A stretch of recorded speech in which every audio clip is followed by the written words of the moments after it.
Well, it is looking like we should have some nice weather this weekend, but how do you take advantage during a stay-at-home order? KCTV5's Betsy Webster got a doctor to weigh in on the good, the bad, and the in-between.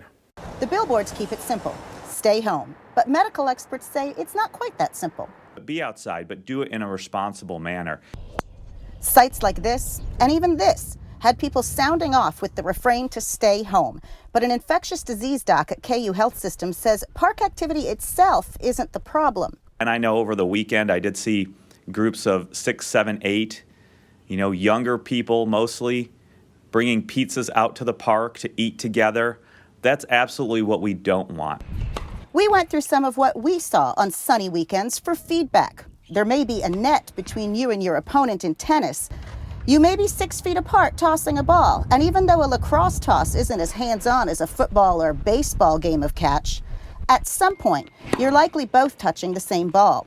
You still have this inanimate object if somebody wipes their nose and then is catching the ball and throwing it back to you, and now you have it on your hands. People golfing have taken heat, but Hawkinson says his big concern is more sites like this, large groups. I don't think it's the two people on the tennis court or the person golfing in his own golf court or her own golf cart and using her own or his own clubs and their own ball. Last week, we showed you how teens were meeting by staying separated in parking lots. That's fine, says Dr. Hawkinson, as long as you're driving solo.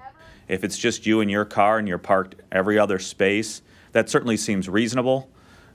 But picking up other people from other households, that's where it can get dangerous. The key here is other households. Walking is pretty harmless, but it should be only with members of your household who are physically close to you anyway. If you're bringing in other people from other households, that's when this disease can spread from one person to another, and that's really what we're looking for. For me, that means just one walking companion, my little buddy Chewy here, who sometimes does more stopping to sniff than walking.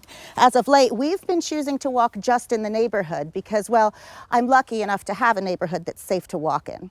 But even trails, he says, are an acceptable place to get some air, exercise, and sun. If you're passing somebody, it's probably not going to be a problem. The reason playgrounds have been taped off is that, well, those are surfaces with many grubby little hands on them, but also because kids aren't very good at physical distancing.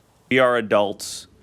We aren't like children who are constantly playing with each other and roughhousing and touching each other. As for numbers, flying solo is obviously fine, but don't be tempted by the max set by the government. The number may be 10, but even if you bring in 6 or 8 people from other different households, that's when this disease spreads. Betsy Webster, KCTV5 News.